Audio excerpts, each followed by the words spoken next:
I look at what's going on in the world and I think, gosh, I'm lucky. I have a roof over my head. I have an amazing family, an amazing boyfriend, an amazing set of friends, and I'm doing what I love right now. And if I fail, I fail. But at least I can say I tried. That's Natasha Dressler, and this is the Powerful Ladies Podcast.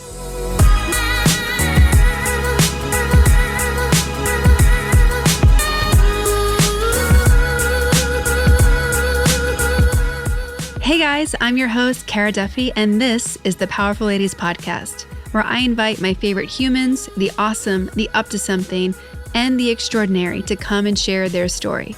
I hope that you'll be left entertained, inspired, and moved to take action towards living your most powerful life. So often we're told that having a broad skill set means that we are a master of none, and that we should spend more time becoming an expert and finding our niche. To me, having a broad background means you're more positioned to be an awesome asset to a team, and you're able to learn and be resourceful. Your unique skill set and experience is your niche. More and more people today are looking for multiplepreneurs, people who can do more than one thing and level up with you. Natasha is one such incredible person. She has a broad and varied skill set, and as such, she's able to support her clients in more ways than a niche down person could do. On this episode, we talk about how to look at all your things and see the value they can be to somebody else. We discuss why PR is so important and so underutilized by most people in their business today. And why, if you're thinking about starting a side hustle or business, you should go out and do it.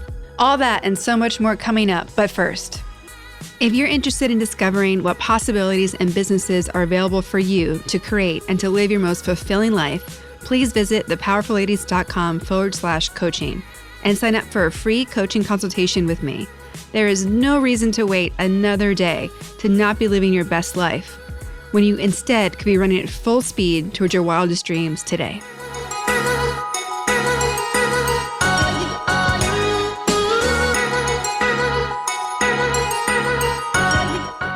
Welcome to the Powerful Ladies Podcast. Thank you for having me. Of course. So I have so many questions and so many things I know that we'll get to cover. Let's just begin by saying who you are, what you're up to, and don't hold back because I know you got a big list. So drop it all on. So my name is Natasha Dressler. I do a lot. I'm in marketing. I'm in public relations. I have a background in event management and planning as well. And right now I'm have a list of clients, but primarily I'm in the entertainment space and in the podcast world. Awesome. Fellow, the hashtag Ladies Who Podcast. Yes, absolutely. What do you do in the podcasting world? So I'm more of a behind the scenes role. So I take on the role of marketing. So I am the person who helps get them to the next level as far as being seen with PR as well. Mm-hmm. I do a lot of copywriting. And then I also do a lot of structure. So, going back to one of my clients was doing seasons, for example. And when we started season 2, I was like, all right, let's reevaluate what worked during season 1. Let's evaluate what didn't work. And then let's go ahead and collaborate on some new segments and things that we can do to really take the podcast to the next level. Mm-hmm. And then another piece is talent relations. So I reach out to the talent, I book talent, schedule them, prep my podcast that I work on for who's coming and kind of give them some backgrounds and questions and all of that fun stuff. Very cool. Yeah, it's really awesome. How did you end up in the podcasting world? It honestly, I kind of fell into it. I was working with someone and was like, hey, they need a copywriter. They need someone to write their copy. I'm like, okay. So I started coming around and then they all realized I had kind of a Rolodex of skill sets and that person's no longer around, but they kept me on the team. And so I've had to wear many hats with them, but it's been really cool because I wasn't a huge podcaster before that, but then I've just delve into it and I love it now. Yeah. So much so I'm like, should I start my own? I love podcasting. I knew that I wanted to tell all of these amazing women's stories, but I didn't realize how much fun I would have doing it. Right. Like, now if you ask me like write something down, like I'd rather talk about someone than have to do a traditional interview with, Yeah. Not even pen and paper, but keyboard and screen. Yeah. And my background is actually journalism. So I'm used to being the person who interviews and then writing it up. Yeah. But I also love to talk. So I totally get where you're coming from on that. Yeah. And you brought some fun materials today. We were eyeing your book when you walked in. So I have a book that I am obsessed with. I found it in like a little tiny local bookstore near my parents' house in Riverside. And it's by Eric Newsom. And he is really the pioneer for podcasting and putting structure behind them and, taking all the lessons he's learned from, because he had a big background in radio and TV. And the book's called Make Noise, A Creator's Guide to Podcasting and Great Audio Storytelling. And once I started reading it, it became like my Bible. I started tabbing pages and highlighting. I mean, the listeners can't see right now, but I mean, it's highlighted, it's tabbed, and there's so many great pieces of information for anyone that wants to start a podcast or even is already doing podcasting, because continuous learning is so important. So I love this book so much. I literally go back and reference it all the time. What was the biggest takeaway for you? I know there's so many, but is there like one thing that you're like, I can't believe we weren't doing this or didn't know this? Yeah. Wow, it's a great question. I would say having a mission statement for your podcast and having your why. And two of the podcasts I work on, we didn't have that. And I did an exercise that he had in the book with one of the podcasts, and we're very, very, very family-like. And we all sat around and I gave everyone a piece of paper and I was like, what would be a way you would describe this podcast in no more than 10 words? Write a sentence. It can be no more than 10 words. And it was he says it in the book, it's going to be a struggle, but let's try this. And everyone sat around and they were like, I have 12 words. I'm like, sorry, it has to be 10. And then what was cool is I read them all aloud. I didn't have anyone put their names on it, so it's a pretty big group of us. And after I was done, I was like, all right, which of these statements can you not say why after? And everyone's like, what do you mean? I'm like, because if you can ask why, then that's not your correct mission statement. You need to be able to clearly and precisely explain what this podcast is about without asking why. Because there's over 700,000 podcasts on the market right now. And we need to know why we're different from X, Y, and Z. So that was one of my favorite takeaways for sure. And then it really kind of helped us like start to evolve and pivot this client's podcast. They are amazing, and they are probably like the hardest working, like guerrilla marketing success stories as far as podcasts goes without having super big fame and notoriety behind them. So it's a duo. They're married, and they're both on their third marriage to each other. They're super cute, the Jimbo and Jackie show, and their tagline is "Third time's the charm" and the most positive podcast on planet Earth, which I love. But I was like, but that doesn't describe who you guys are. And so we went back again, and then I realized, like, look, you guys are about talking about marriage. You guys love drinking, and you love talking about sex. So that is your shtick. Yeah. And then it's kind of evolved. Now they're doing a morning Facebook live every morning, the morning quickie, and then they're doing their weekly podcast, and it's really taking off for them. So I'm really, really proud of them. That's awesome. Yeah, they're great. Well, one of the things I find so fascinating about you is how much your career has like been a roller coaster of itself. Yeah. But your career path on your own has been like up, down, left, right, squirrel, go over there. So I would love to talk about that. Like, what's your resume been like, and how did you end up in all those different places? Yeah, so I have had quite a resume, and I'm sure people look at it and go, wait, what? So I was in cosmetics for 10 years. That was what I thought my true passion is, and I do love cosmetics, but my goals. I had a list of goals. I checked them all off. And then once I got to the top, I realized I don't want to do this anymore. I want to go back to school. I want to finish school. So then I went and started in the tech world, and I worked at a medical software company, and I was like, I'm going to be a receptionist and go back to school. Well, within 3 months, I was promoted to office manager, and 3 months after that, executive assistant. And I had a really big hand in company culture and building the company culture and just really evolving the company. I was, I think, employee number 13. And when I left after 4 years, we were at like 500 employees. Then I went to a mobile gaming company, another tech company, and I was executive assistant, but I moved into the marketing team and did marketing. And then my dream had always been in my head, I want to go agency. And a position presented itself, and I was like, I'm taking it. And everyone was so sad but happy for me because everyone thought I was going to die at this gaming company. I was like the biggest cheerleader. And then I got into the agency world and quickly realized it was not for me. It was a very harsh environment. It was also kind of traumatizing in a way, in a lot of different ways. I've always suffered anxiety, but really it accentuated my anxiety to another level. And I was always sick. And I just realized I can't be at a place that doesn't support me or is going to let me grow and thrive.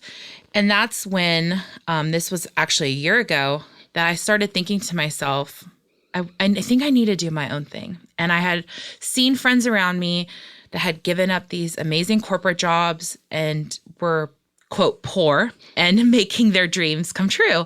And for me, I was like, you know what? If so-and-so can do it and so-and-so can do it, I can do it.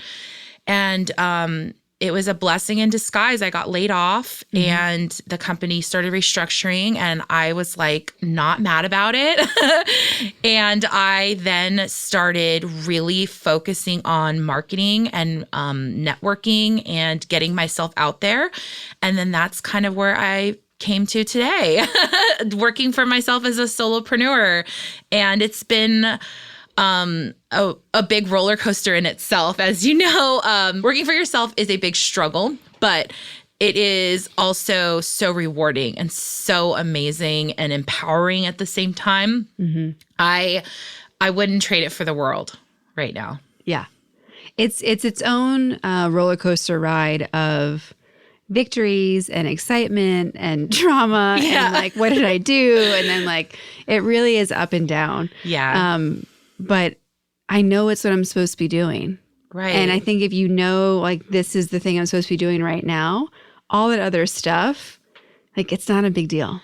Yeah. I have friends who've reached out to me, and people that, we're friends, but we're not super close. And they're watching my journey on Instagram and Facebook, and they've reached out to me to tell me, I'm so proud of you. I always felt like you were capable of more.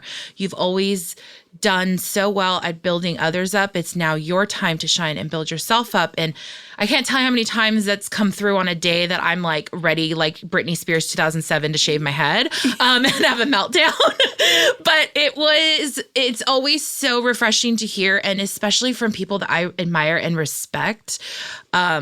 I mean, when you called me to be on the podcast, I was having such a horrible week and such a horrible day. And when you asked that of me, I literally like got off the phone with you and started crying. It just totally made my day because, people don't realize, like, they see the happiness and the edited photos, and sometimes they don't get to see the lows. And I want to change that. I want people to see the real and raw side of being not only a solopreneur, but a woman that's trying to put a name for herself and and kind of break the mold out there. Yeah, and my boyfriend's always big on like me telling the behind the scenes more, and I'm like, yeah, but like I can have a day that's bad, and I still want to talk about something fun, like like it's all happening at once. So like, how do we choose? And I think he would just say like, put it all up. But then it's like a little excessive, right? But it's true. Like, there's not. I'm surprised how many people aren't talking about you make the leap, you have no idea what you're doing, you figure it out along the way. You know, like everything is figure outable. Thank you, Marie Forleo, right? Like it's true. That book is awesome.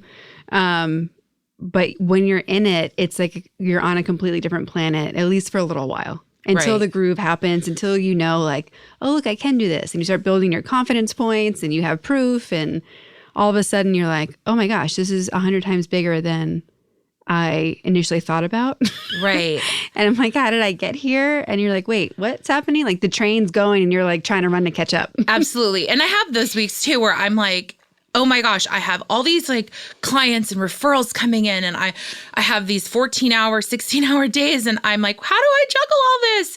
And then you have those weeks where it's just more of a downtime. And, you know, I think setting correct expectations for women that want to become their own boss and want to establish their own business is going to be very helpful and set them up for success in the long run too. Yeah. And obviously full self-promotion, like having a coach, like changes everything. Like once I went through a couple of coaches, I was trying people out. And then when I found the coach I have right now, like within weeks, difference, dramatic difference. Like literally had my best months last year from after working with her from before. And you're like, what? That's amazing. All I needed was a coach this whole time? Damn it. Yeah, because it's like when you're especially a solopreneur, when it's you and you and you brainstorming and doing and deciding and pumping yourself up and, you know, wiping away the tears. Like when it's all you, it's hard because it's hard to make things by yourself. Right. And it's like, who can I talk to? Who can I trust? And after a while, like, your partner doesn't like, they're like, okay, like you can't hear it from them anymore or they don't want to hear it anymore either. Right. Yeah. Yeah. And I want to attribute some of my thick skin to being an executive assistant, especially for a startup gone, you know, full-fledged, like I said, 500 employees, because I had to work with VCs. I had to work with a legal team. I had to work with a very tough CEO and an entire leadership team of C-levels and VPs. And it was so demanding. I was the only executive assistant. And when I left, they had to hire 4 backfills for me. And they didn't realize you did all of this by yourself. Yeah. I did have an admin assistant who, thank God for, but you know, I would say now that experience molded me to who I am today because I developed thick skin from it. It takes a lot to push me to a breaking point or to cry. We all need them, trust me. But, you know, it's those days that I'm like, all right, I'm going to brush this off. I'm going to move forward. It's just a hiccup. It's just a little ripple in the road. I'm going to keep moving. No, and you got to see behind the curtain that a lot of people don't see. Like I've always been surprised in my corporate life how many people don't know how to make something from nothing. Like It's easy to like plug and play into a role and have people that will train you and you just, I just do it this way. Okay, perfect. But when everyone's like, I don't know, we're figuring it out. We're making it up as we go. And you see that everyone at that level can be in that place. I wish more people knew that it's actually easier to make things than we think it is. Yes. Not that only in the sense of like it's possible, but then all the hard work starts. Yes. But absolutely. It can be done. Like we don't need to copy another mold. We don't need to there's not a person missing or a thing missing. It's just like just do it. Yeah. Just start. And it's also just being true to yourself and being authentic. And I think that's why I'm different. And I have a hard time explaining my services and myself to people because I'm not a traditional cookie cutter marketer. I'm not going to come in with my power suit. That's not who I am. Yeah. I'm casual. I'm laid back. I love to refer other people. I love to network. I love to talk. I'm not going to come in and be like, here's your PowerPoint and here I am in my power suit. You know, I'll be there in my denim jacket and beanie, you know. But I think that's important because then you connect with you kind of attract your tribe then, right? Your vibe attracts your tribe. And I love that. And I think, I've actually had to turn clients down because we weren't the right fit. And yeah, I have a background in tech, but I had to turn down a potentially large client because it just wasn't the right fit for me. And I was like, why right now I'm figuring everything out. Do I bring on a client that's not my ideal client? And I was happy to refer that client to someone else that I trust and know. And I at first I was like asking my boyfriend, like, oh, should I feel bad? I feel bad. And he's like, no, you stick to your guns. You want certain clientele. Go for it. It's okay. Another job will come your way. And I was like, all right, I'm going to take a deep breath on this one. And I emailed them and let them know, and I thanked them. But, I think that's something else too that's very important for women that are starting out is figuring out who is your client base, who are you targeting, who do you want to go towards, and sticking to that. Because money's money and we all need money to pay the bills. But at the end of the day, are you selling your soul just for some happiness and for some money, or, what's the trade-off? Yeah.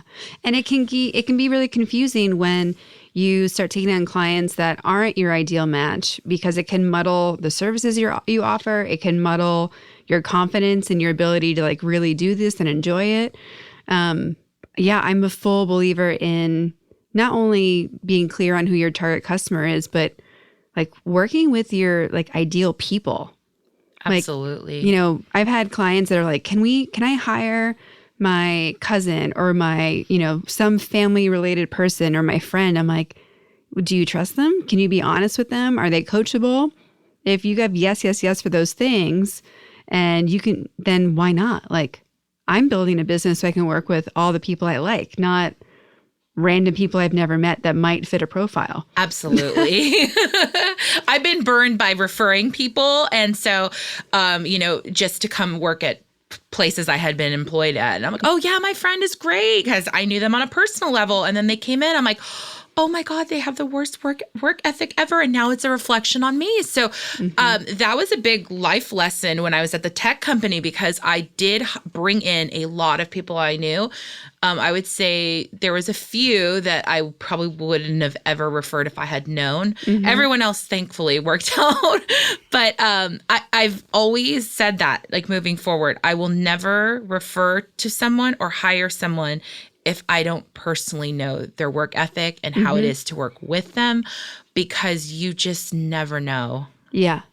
And you need someone that you vibe with and you get, and you have about the same kind of passion and work ethic, because if not, it's a recipe for failure. Yeah, especially to your point of like when you're starting out, because there's no room in the boat for people that aren't a yes and aren't ready to pivot and move. And, things don't work on a regular system when you're starting out. So absolutely, who is okay with like doing phone calls at 8 a.m., 8 p.m.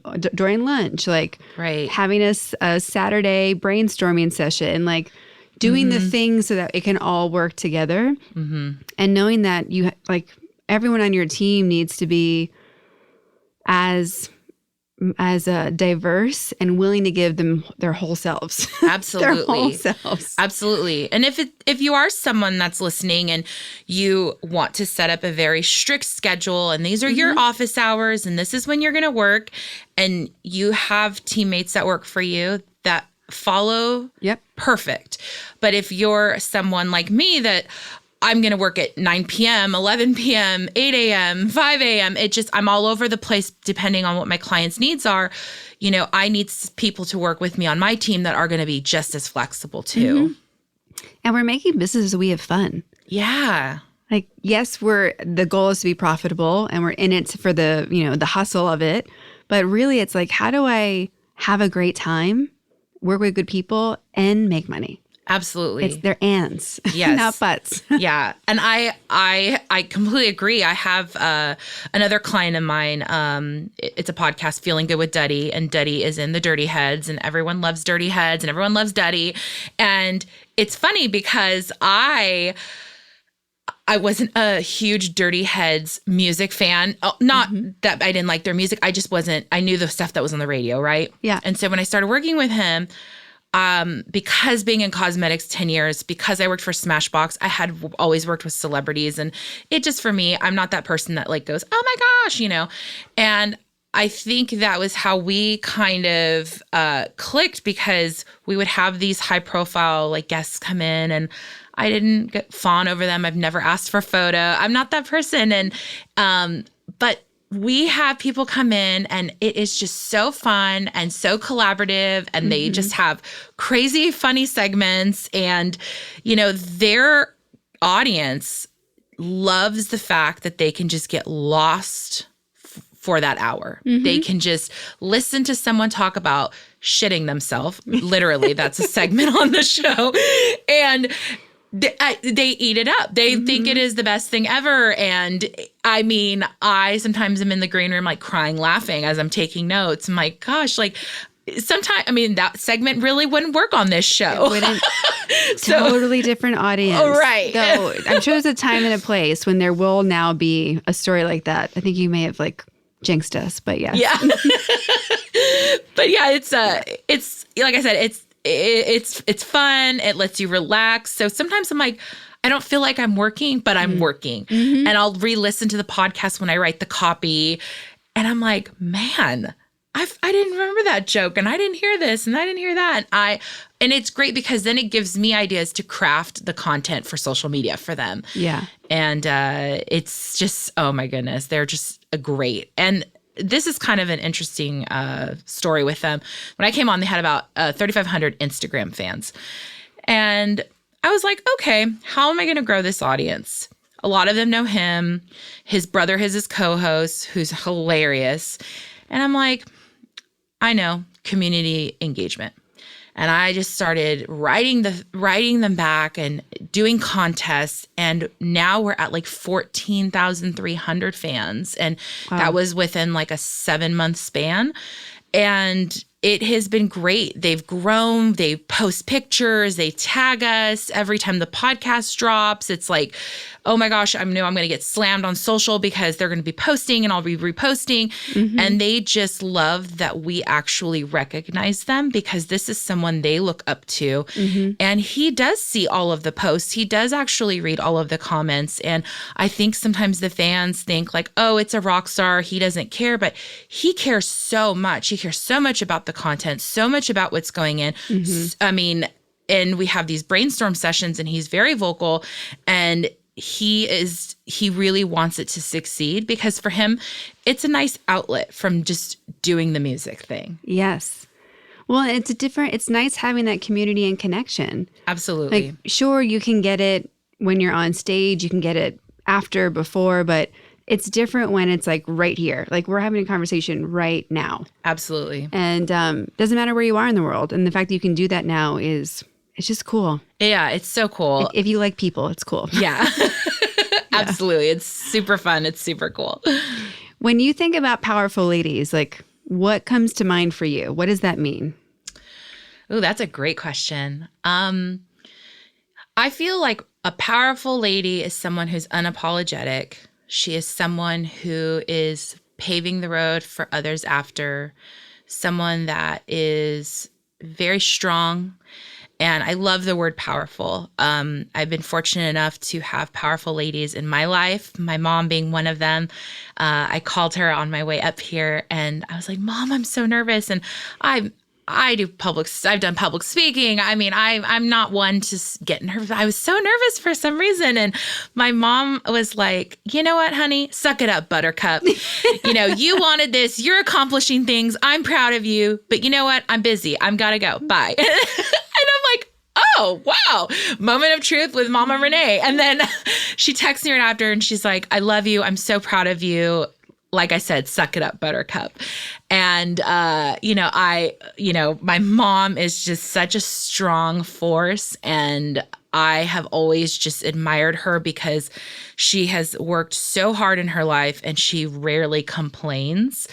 And she's really giving me my work ethic and my drive and my want to succeed, to show them like everything you did for us and all the sacrifices you made, I can do that as well. Yeah, it's so powerful when you get to see someone doing it and you're like, okay, I got this. Yeah. It's why we do this podcast. There's so many amazing women that don't get recognized at a pop level. Right. That are kicking ass and doing it their way and making it all work. I'm like, we have to talk about these women. Like, other women and just people need to know that they're there and they exist. And everyone's story, I really believe, is waiting to be heard by someone else that needs to hear it. Absolutely. Like, who's the person that needs to hear your story, and how do we get it to them as fast as possible? Like, right. I don't want anyone hanging out in the I'm not powerful space any longer than they don't have to. Absolutely. Like, it breaks my heart every time I call someone and they say, "Thank you, I'm so honored, but I'm not powerful." And I'm like, girl, this is why I'm calling you. Yes, you are. Yeah. I would say, a year ago when I was at the agency was probably the lowest I had been in a very, very long time. Personally, professionally, I was just so depressed and so miserable. And I would go home and sometimes I would lay on the couch and just stare at the ceiling. Mm-hmm. And I just one day started journaling again, and I hadn't really been journaling, and I started just sobbing as I was writing. And I was like, you know what? I don't feel valued. I don't feel like I'm good enough. I don't feel like anyone cares. And then I kind of closed my journal. I put my hair in a bun. I put some hip hop on and I started cleaning my house. Yeah. And it was something I wanted to do and accomplish. And I started cleaning the house. And when I was done, I felt so good. And it was so therapeutic. And that was kind of my breaking point. That was when I snapped and was like, you know what? I got this. Mm-hmm. I got this. And I'm going to go in there and show them why I'm valued at other companies and show them what I can bring to the table. Mm-hmm. And they can either accept it or not. But I know that I'm giving my 150% every day I walk in that door. Yeah. And I also think that when I look at my own business, I take that too. Like, I want people to realize I have my bad days, I have my down days, but at the end of the day, I know I'm a force to be reckoned with, and I want to help others realize, like, that breaks my heart too. Like, I'm not powerful enough. Yes, you are. Like, dig deep. There are things in there. I read Girl Stop Apologizing by Rachel Hollis, and I was like, out loud, like, preach. Yes, I love it. As I'm reading it. And it was so funny because I'm like, oh, girl, I'm like, let me get my highlighter. I'm like highlighting things in the book because, there were so many things in there that hit home. And once I was done with the book, I had a handful of girlfriends that had been going through things. And I reached out to them and said, I want you to get this book. I want you to read it. And all of them at different times, once they finished it, were like, thank you. This is exactly what I needed. I needed to feel important again. I needed to stop apologizing for my actions, my behaviors, or feeling like I needed to feel sorry for myself. Yeah. And even, feeling like you need to apologize for what you haven't done yet. Mm-hmm. I feel like the number one reason people say no thank you to being a guest on the podcast is because they don't think they're powerful yet. They're waiting for this thing to happen, this shoe to drop, to get the accolade, to whatever they think will equal power for them. Mm-hmm. And I'm like, you don't need to apologize for not having your thing yet. Like, you got all sorts of other things. Absolutely. Like, most of us every day are so lucky. Yeah, we really are. I look at what's going on in the world and I think, gosh, I'm lucky. I have a roof over my head. I have an amazing family, an amazing boyfriend, an amazing set of friends, an amazing set of, female entrepreneurs that I surround myself with, an amazing set of male entrepreneurs I surround myself with. And I'm doing what I love right now. And if I fail, I fail. But at least I can say I tried. Mm-hmm. And I think that's where I want people to know, like, it's okay. We all fail. Mm-hmm. We all fail. I failed many times in my many careers, but, it's okay to fail. It takes a lesson to learn from. And without that lesson, you're not going to learn, you're not going to grow, and you're not going to realize what you can do better next time. Yeah. At a minimum, go try things. Absolutely. Just go try. Start. You don't have to finish. Absolutely. I'm not saying you can't quit. I'm not saying once you go, you're stuck there. Go try it out. Like, it's like dating. Yeah. Like, if you pick the first person that walks in front of you and you're like, all right, I'm hitched up here. Yeah. Like, how do you know? Right. Like, there's so many things out there, and we know that the dating game is going to be like breakups or marriage. Those are like the options. So it's going to be 99% the first. Mm-hmm. So like, it's everything in life is the same way. Yeah. Where you live, the clothes you like, the jobs you have, the food you like. Yeah. It's like, why wouldn't you try a new flavor of ice cream? Like, why wouldn't you try a new hobby or job? Or absolutely. Like, I don't know what else to say to motivate people to like start trying. Like, yeah, just do it. Like, yeah. Nike nailed it with that slogan of just do it, because it applies to so many things. Like, just go be awesome. Yeah. Just making a list for myself of things I want to accomplish, but saying, I have X, whatever I've done, Yeah. I have a home. I have X amount in my savings account. And that's a Rachel Hollis technique. And that's really helped me. And that's really helped kind of clear up some goals and made me realize, okay, I want to buy a house. How am I going to buy the house? So that's my goal. But then what are my high impact items to get there? And I got a lot to check off, but I know that that's my goal. And I know that's what I want to do. And so with all of my goals, I know, okay, hit all of these, what do I need to do to get there? And I think sometimes when we feel lost and confused, just taking a breath and writing down what you're thankful for, like a list of things you're thankful for. Could be you're thankful for your coffee that morning. You're thankful that you can breathe. You're thankful you can walk. I'm thankful for my cell phone, whatever it is. And then writing down what your goals are. And I think people get lost in making goals for themselves. They're like, I want to lose weight. Okay, well, we all do. So how will you lose weight? Is it, I want to go back to yoga, which is one of mine. I want to go back to dance class. I want to go try Zumba. I want to go try CrossFit. Whatever it is, having that action item to your goal is really going to help you get there.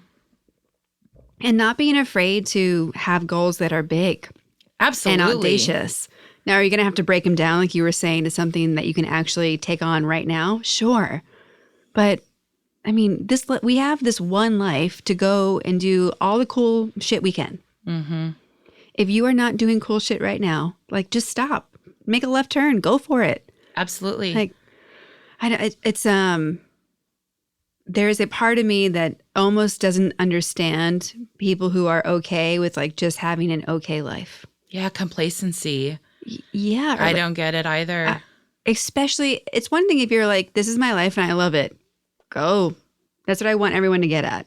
But if you're at a place of this is my life and it's like, what? Yeah. How is that not keeping you up at night? Right. And there's a Facebook group that I'm in, and a lot of these women come in, they're like, I work full time and I have kids, but I really want to work for myself. How do I get there? Advice. And I'm like, girl, what? Like, no one is going to give you the magic potion. I mean, no one is going to give you it. This is how you do it, A, B, C, D, et cetera. You really have to sit there and think, what is your passion? What do you want to do? I mean, there's so many friends of mine who've come to me and they're like, I want to do what you're doing. I'm like, so do it. You're an amazing web designer. Start your own web design business. Do it on the side, because that's what I would do. For me, I started making connections, and I knew and when I did get laid off, I was like, all right, I know I can go in this path. Am I taking a giant pay cut from what I used to make and not having health insurance? Yeah. But it's what I'm passionate about. It's what I want to do. For people that are still having to work the 9 to 5, that's okay. Do it in your downtime. But I think a lot of people get complacent and they start to make excuses on why they can't do it. And that's when it's not your time. So when you're ready for it to be your time, you're going to go all in, and you're going to have less sleep, but you're going to feel so much better about yourself, and it's going to be so rewarding. It is. And I'm so excited because our February meetup conversation is all about like living the life you love and like how to make that happen. Like we're going to be doing literal exercises with the group of going down the why path, going down the purpose path, because there are so many people who are like, I know, like in Rachel's words, like, I know I'm made for more. I know I want more. I don't even know where to begin because I haven't allowed myself to even dream lately. So like I love that, right? Yeah. Like we're working through my new website right now and they're like, what type of coach are you? And I'm like, that's like the worst question. And I know I need to answer it. It's like, am I a possibility coach? Like, yeah, I'm a business coach. Like definitely empowerment's in there somewhere. But like just being in the space with people to generate new possibilities. Like I can do that all day. Who wants to like get in line? Let's go. Right. Because it's like, yes, like the life that you don't even know you want is like knocking on the door. Like, you want to play? Yeah. Want to come hang out? Like, yeah, I do. absolutely.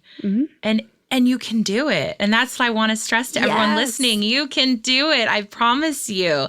It's not easy. It is not for everyone. But if you are dreaming about it, even if it's to do, you see all of your friends doing an MLM, partnership, and you're like, I want to do that. Reach out, find out what their struggles are, what their successes are, and go for it. Just try it because you can always back out.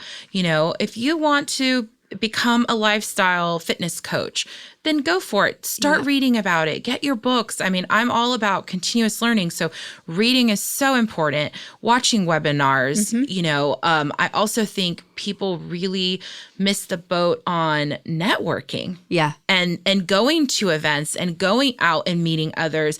You might not be in that field yet, but at least you're surrounding yourself with people who are. They could have been in it for 30 years. They could be in it for 3 months.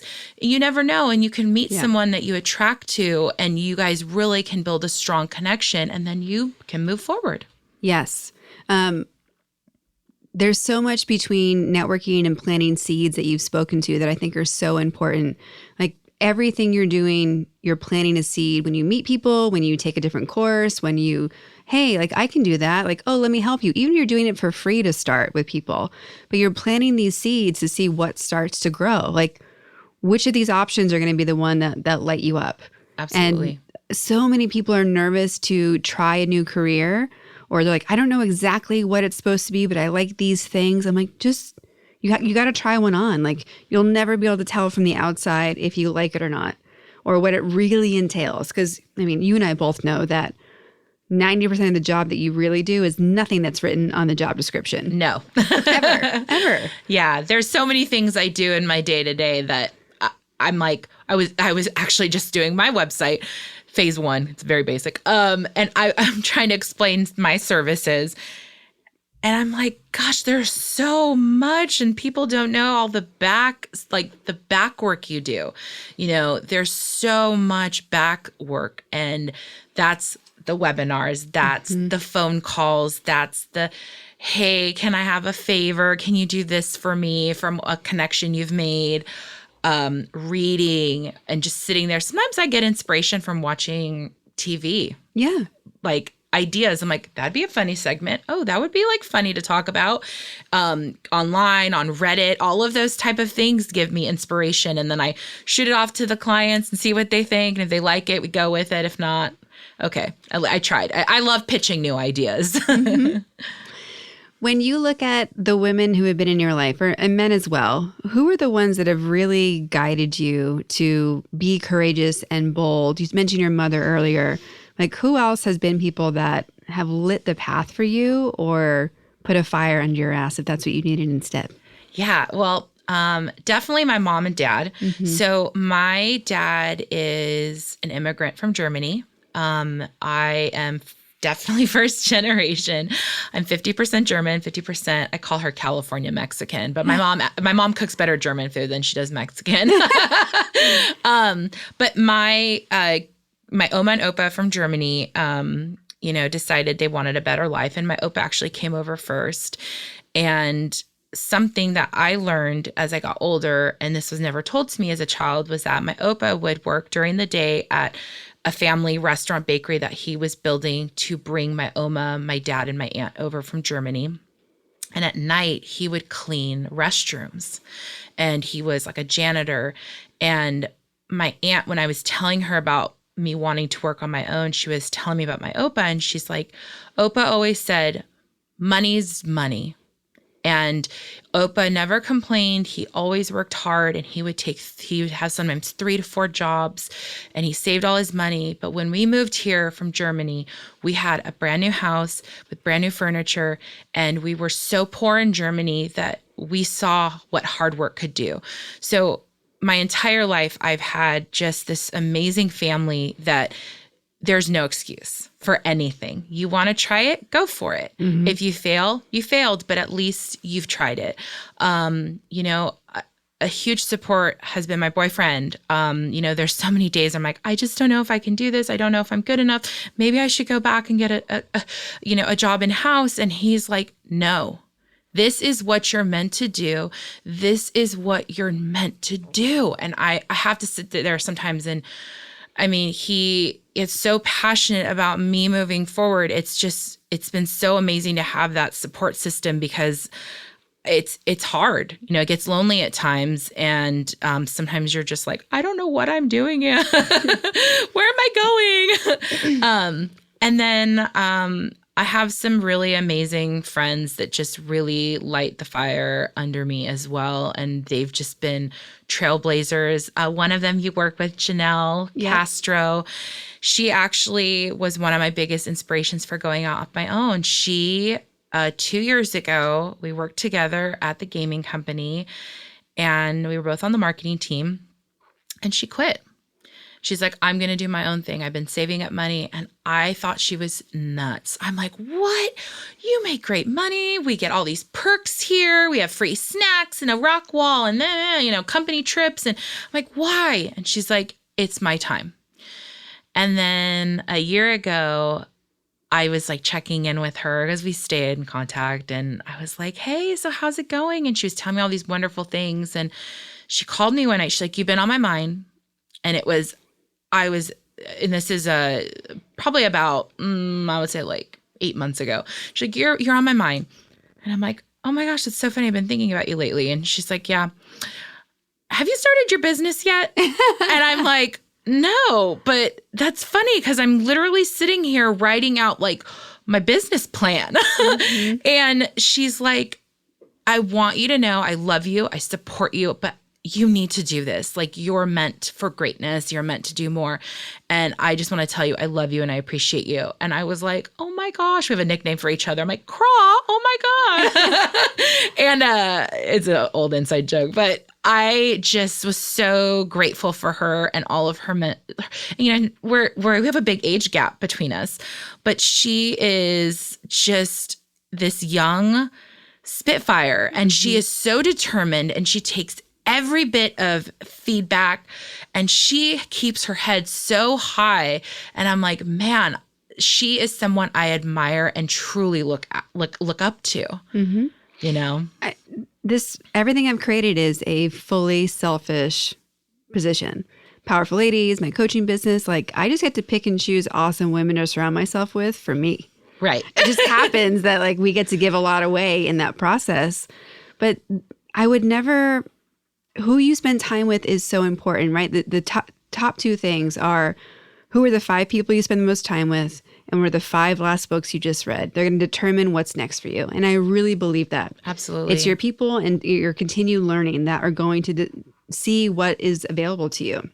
Like, I feel so lucky that the community that I have around the world is so giving and generous and supportive that, like when I called you the other day, like we're looking to get, this guy a job. Like, do you know anybody? All of a sudden, everyone's like, sure, I got this person, let's go. And to have people that are up to things and in motion, like it's more fun that way. Absolutely. It's just fun. I don't think I could just sit at home and just not do what I do. No. Like, people talk about, how do we do business and do motherhood? Or how can I have both? And, I think about the fact of like being a stay-at-home mom.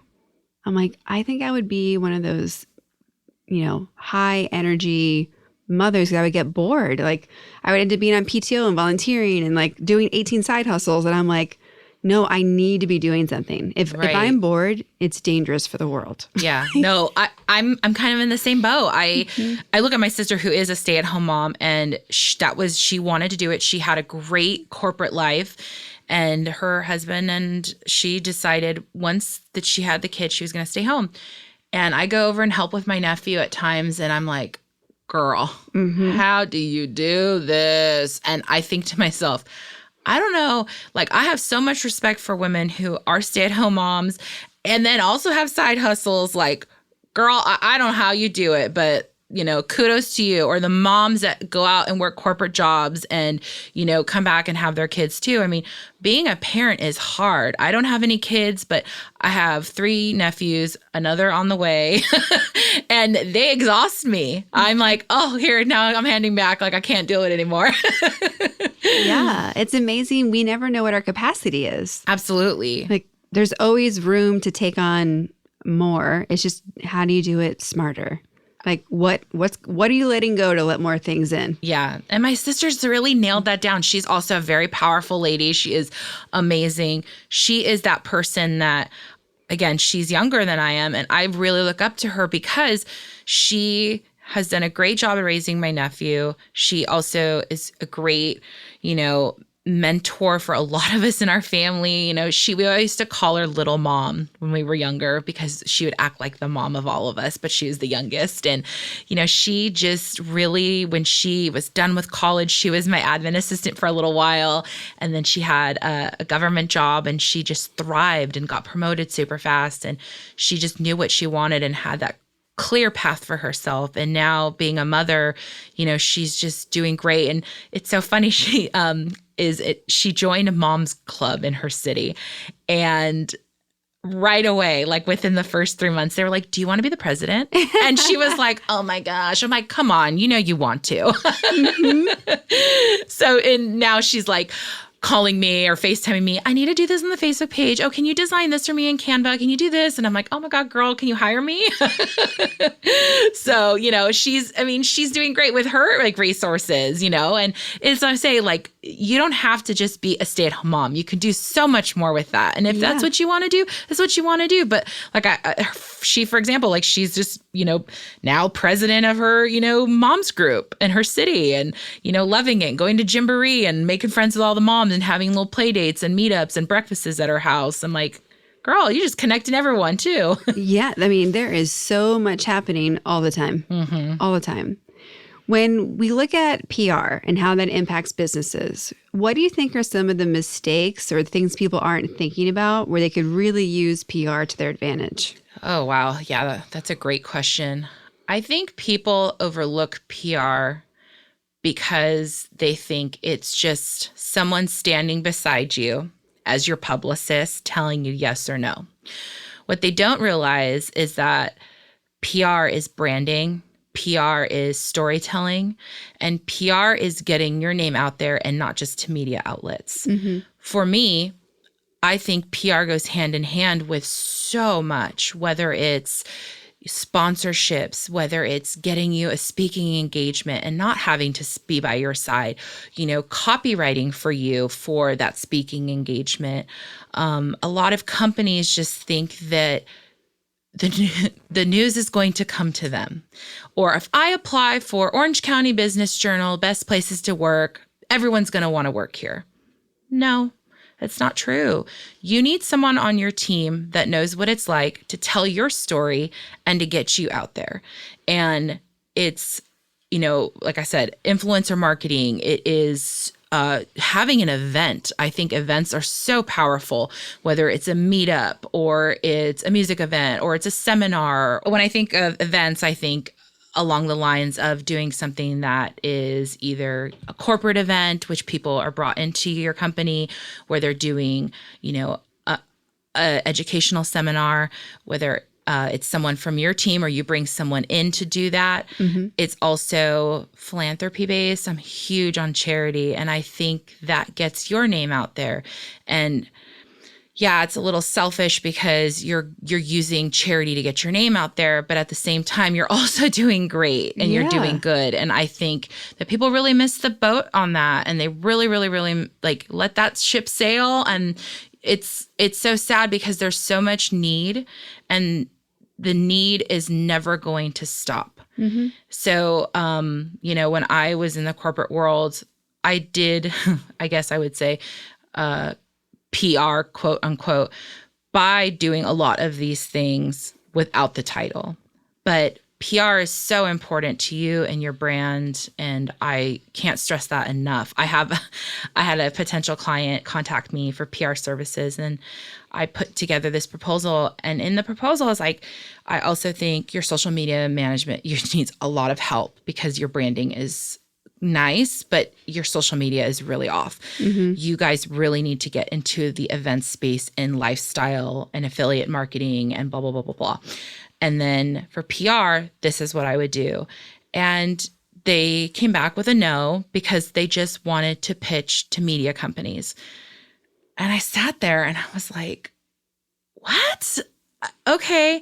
And I didn't take it personal. And I was like, all right, I'm going to thank mm-hmm. them, and it's okay, because I'm looking at it from the big picture. I'm not just seeing pitching to news outlets and pitching to magazines, because that's not just going to work.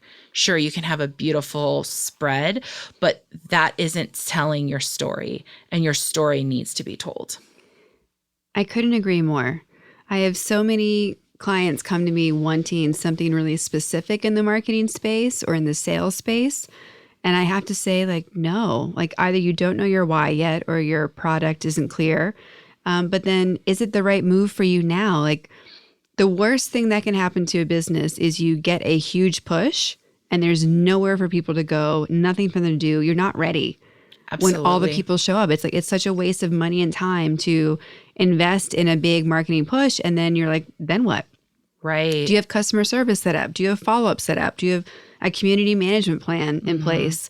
Like, what are you doing it for? If it's just to boost likes or follows or awareness from that level, like, it's really not worth it. It's not driving sales. It's not creating a relationship.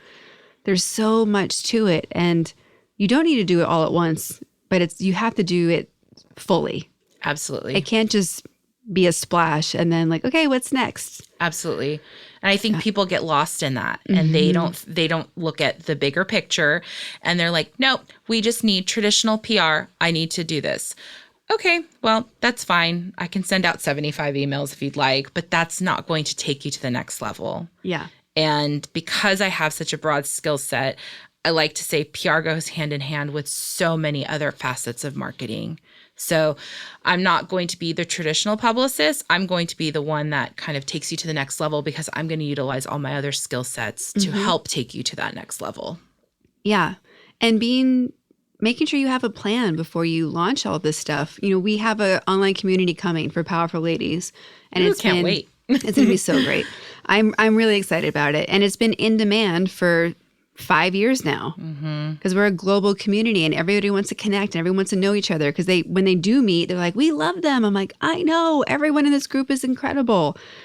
And I've been so slow to launch it because I know that it needs to be done right. Mm-hmm. We need to make sure it's worth the community coming to.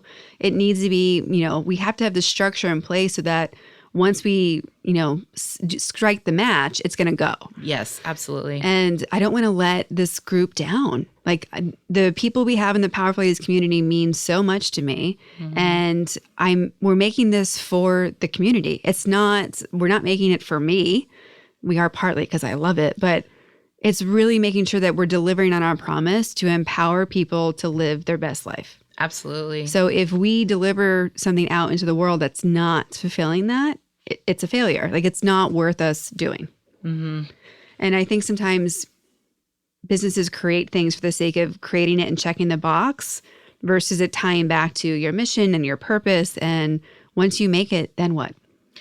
And I can't tell you how many businesses I've come across my emails that don't have a why, and they don't have a purpose, and they don't even have a mission statement. Mm-hmm. And that's when I'm like, whoa. We need to go back to the drawing board. There's no reason, because I have nothing to publicize for you guys. There's just a product or a person. There's no story.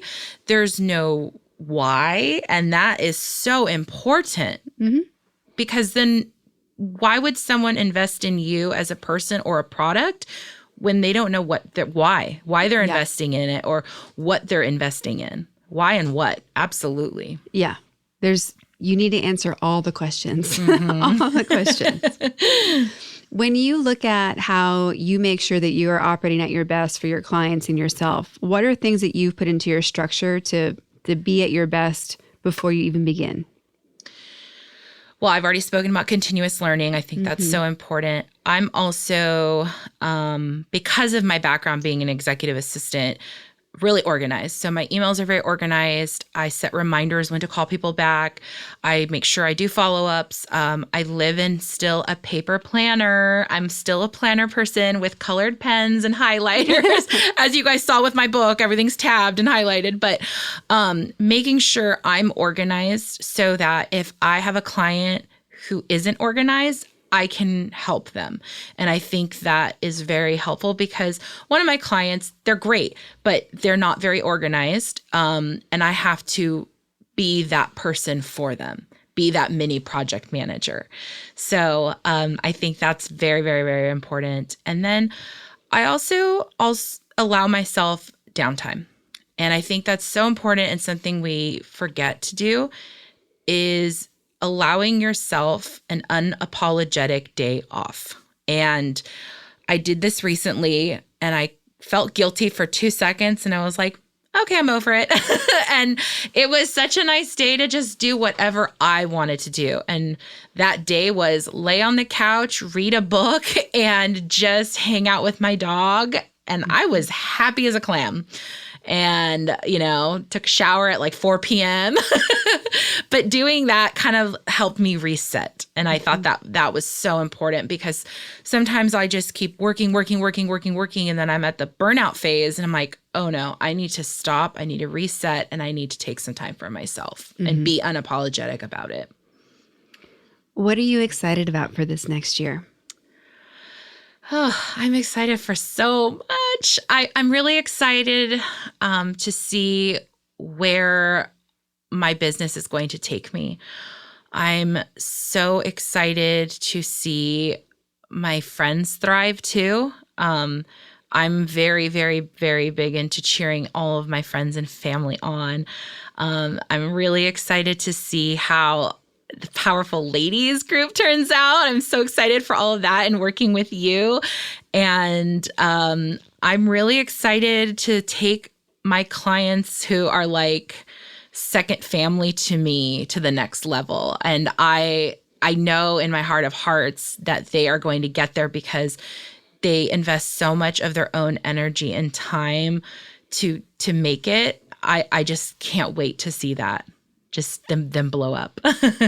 Yeah, another reason why it's so important to pick amazing clients, because you dedicate so much of yourself to it that you want to also make sure that you are screaming at the rooftops about how awesome they are. Yeah. Like, I love my clients, love them. Yeah. I mean, Jimbo and Jackie are the cutest people ever. I mean, she got gold sheep leggings with their logo on it. She wears them all the time. And then they have this drink they're known for called the Shamsky. It's champagne with whiskey. And I had helped her design some gold sheep leggings, and they're going to sell them. And they go out and they go to every event where their target demographic are, and they are just their best publicists on their own. They kill it. Their guerrilla marketing is another level. And it's because they are so driven to succeed. And I want them to succeed that much more, because they put their heart and soul into what they do. Mm-hmm. And that makes me work extra hard for them as well. So whenever they text or FaceTime me, I'm on it. Pick it up. Let's talk. I'll call me on the phone. I don't care what time of day it is. Oh, I had this idea. They run it by me. We collaborate. And, they just take all feedback so well, and then they execute, and they just execute. And the team behind them, we just all want nothing more than to see them succeed because of how much they love what they do. Yes. Being around people who are awesome and up to something and love what they do is so invigorating. It is. It makes me step my game up. Sometimes I'm like tired and it's been a long week and we film on Thursday nights and I'm like, all right. And then I get there and they're like, hey, like there's so much energy and they bring snacks. And I'm like, oh, you guys are great. We ask everyone that we have on the podcast where you rank yourself on the Powerful Ladies scale, 0 being average everyday human and 10 being utmost powerful lady. Where do you put yourself today and where would you put yourself on average? I'd say today I'm feeling pretty powerful after this podcast. So I'm feeling a solid 10.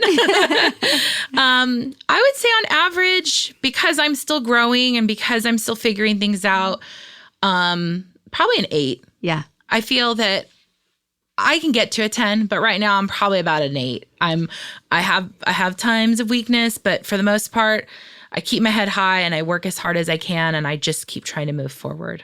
I love it. Is there anything else you'd like to share with our guests that we haven't gotten to speak about yet? I have a quote. Yes, please. That I love from the Make Noise book by Eric Newsom. And I think that this is a powerful quote. And I think that this is so amazing and beautiful. In a crowded world, to make the biggest sound you could, be loud. Refuse to be overlooked. You have something to say. And if you don't do everything you can to be as loud as you can, you will be lost. Don't be polite. Don't settle for what's handed to you. Make the loudest noise you can. Be impossible to ignore. Doing so deliberate and purposeful and focused. I like that. I love that quote. It gave me chills again reading it. But I think, go out there, be disruptive, make some noise, and pave your path. Mm-hmm. Be big. Go be big. Yes. Loud and bold. Yeah. Well, thank you so much for being a guest on the Powerful Thank you Ladies so much podcast. for having me. This was so amazing. It's so nice to be on the other side. Thank you. Thank you, guys.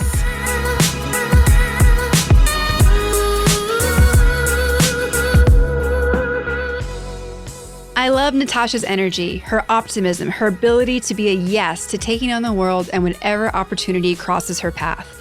I hope you're left inspired and motivated to see where you can lean in on being you and making a leap into your next big venture or adventure. I love that in this episode, there are great practical tips you can implement into your business and your plan today so that tomorrow can be different. To connect, support, and follow Natasha, you can follow her on Instagram at NatashaIsLegit and visit her website, natashadressler.com. All the other ways you can connect with Natasha are available in our show notes at thepowerfulladies.com/podcast. I hope you've enjoyed this new episode of the Powerful Ladies podcast. If you're a yes to Powerful Ladies and want to support us, you can subscribe to this podcast anywhere you listen to podcasts. Make sure to give us a 5-star rating and leave a powerful review on Apple Podcasts. You can also be one of our Patreons for as little as $1 a month at patreon.com/powerfulladies. We can get access to exclusive content that we're making just for you. Follow us on Instagram at Powerful Ladies and be sure to subscribe to our YouTube page. And of course, visit our website, thepowerfulladies.com, for all the latest news, details, and updates. I'd like to thank our producer and audio engineer, Jordan Duffy. Without her, this wouldn't be possible. You can follow her on Instagram at Jordan K. Duffy. Thank you all so much for listening. We'll be back next week with a brand new episode. Until then, I hope you're taking on being powerful in your life. Go be awesome and up to something you love. This episode of The Powerful Ladies is made possible by our Patreon subscribers. Did you know that for as little as $1 a month, you can support this podcast? You can send us love, tell us that you want more. You can support all of our events and all that we're doing in the world to fulfill on our full circle of empowerment. It starts at $1 a month. That's less than the coffee you're drinking a day. And there's so many more levels that give you more bonuses and fun things and behind the scenes information. So go to our Patreon, patreon.com/powerfulladies, and support us today. Thank you in advance.